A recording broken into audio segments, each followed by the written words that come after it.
আসসালামু আলাইকুম এভরিওয়ান। আমি কিভাবে রঙিন মাছ কুরিয়ার করি এবং আপনারা কিভাবে করবেন অক্সিজেন সিলিন্ডার বাদে, এই ভিডিওটাই আজকে আপনাদের জন্য আমার বানানো। এই যে প্রথমে আপনারা কি করবেন, প্রথমে যে মাছগুলো কুরিয়ার করবেন এই মাছগুলো আলাদা একটা ট্যাঙ্কে 24 ঘন্টা রাখবেন, যাতে তাদের পেটে যে মলমূত্র আছে ওইগুলো বেরিয়ে যায়।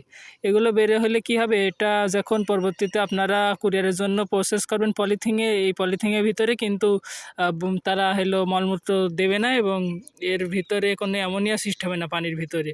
এই জন্যই কিন্তু আমি প্রথমে এই মাছগুলোর 24 ঘন্টা আলাদা একটা ট্যাঙ্কে রাখি। এরপরে আমরা পলিথিনে এই মাছগুলো ভরবো। এই পলিথিনের ভিতরে আমরা কিন্তু অর্ধেক পানি এবং অর্ধেক এই যে আমাদের বাইরে যে হাওয়া বাতাস অক্সিজেনটা এটাই দেবো। এটা দিলে কি হবে, এটা অনেকটা বেশি দিতে হবে, কারণ এই মাছগুলো 1 থেকে 2 দিন জার্নি করবে এর ভিতরেই।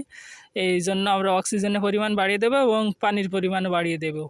এরপরে আপনাদের মাছগুলো একটু দেখাচ্ছি। এই যে আমার ক্যামেরাম্যান নেই তো ভাই, অনেক কষ্ট হয় একা একা ভিডিও করতে। যে মাছগুলো অর্ধেক পানি এবং অর্ধেক অক্সিজেনের জন্য আমি জায়গা রাখছি। এরপরে আমরা কি করবো, এরপরে আমরা পলিথিনটা আছে, এই পলিথিনটা আমরা সমান করে ধরবো। এই যে এইভাবে উল্টো, এই যে এমনি তো লম্বা, এবার উল্টোভাবে ধরবো আমরা। এই যে এইভাবে আড়ে ধরবো। আড়ে ধরে আমরা কি করবো, এইভাবে 2-1টা কুচি দিয়ে নেবো। 2টা কুচি আমি দিই সাধারণত। 2টা কুচি দিলে পানি আর বের হতে পারে না, অক্সিজেনও বের হয় না। এরপরে আমরা কুচি দেবো। এই যে ভাঁজ করে আমরা কুচি দেবো, 2 ভাঁজ করে এভাবে কুচি দিতে হবে। এরপরে আমরা গার্ডার নেব। গার্ডার নিয়ে এটা ফুল টাইট করে পেঁচাতে হবে। আপনারা যে দোকান থেকে পলিথিন নিয়ে আসবেন, দোকানদারের অবশ্যই বলবেন যে মজবুত পলিথিনটাই লাগবে আমার। মজবুত পলিথিন ছাড়া কিন্তু এই কাজটা হয় না। এটা দেখা গেল টাইট দিতে গেলে পলিথিন ফেটে গেল, এরকম কাজ যাতে না হয় অবশ্যই পলিথিনগুলো দেখে নিয়ে আসবেন এবং দোকানদারকে বলে নিয়ে আসবেন। এরপরে আমরা এইভাবে গার্ডার দিয়ে পেঁচিয়ে নেব। এটা কিন্তু একঘেয়ে পলিথিন। এরপরে আর একটা পলিথিন দেবো আমরা। এরপরে ডবল পলিথিন দেবো, যাতে বাড়ির বুড়ি শক্ত কিছুতে আঘাত খেলেও যাতে ছিঁড়ে না যায় পলিথিনটা। এই জন্যই কিন্তু এটা সেফটি হিসেবে আমরা চালাই দিই।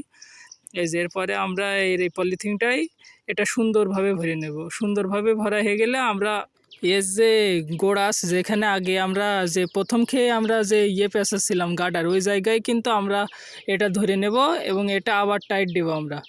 টাইট দেওয়ার পরে আর একটা গার্ডার দিয়ে এটা বেঁধে দিতে হবে ভালো করে, লাবার দিয়ে ভালো করে বাঁধতে হবে, যাতে কোনো লিক না নেয়।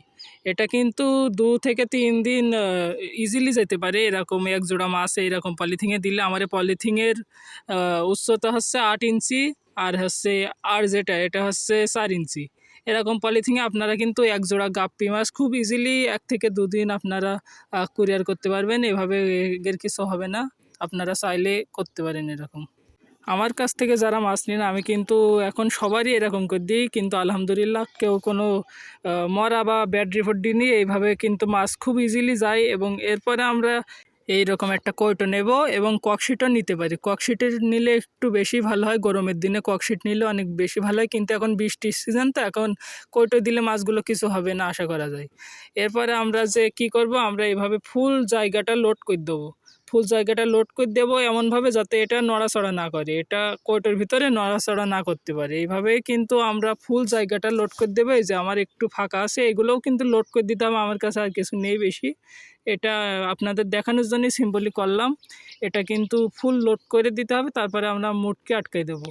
মুটকে আটকানোর পরে আপনারা একটু ঝেঁকে দেখবেন যে এটা নড়ে কিনা। আর অবশ্যই মুটকি যে জায়গায় গোড়া, এই জায়গায় কিন্তু কস টেপ মেরে দিতে হবে, মোটা যে টেপগুলো আছে ওইগুলোই। তো এইভাবেই কিন্তু আমি সকল জেলায় মাছগুলো পাঠিয়ে থাকি, অনেক সুন্দরভাবে ডেলিভারি যায় অক্সিজেন বাদে। এগুলো আপনারা করে দেখতে পারেন। এগুলো কিন্তু গোল্ড ফিশের হবে না, গোল্ড ফিশ বাদে অন্য যে অটোবিডের মাছ আছে সকল মাছগুলোই কিন্তু এইভাবে আপনারা ডেলিভারি দিতে পারেন, কোনো সমস্যা হবে না 1 থেকে 2 দিনের ভিতরে।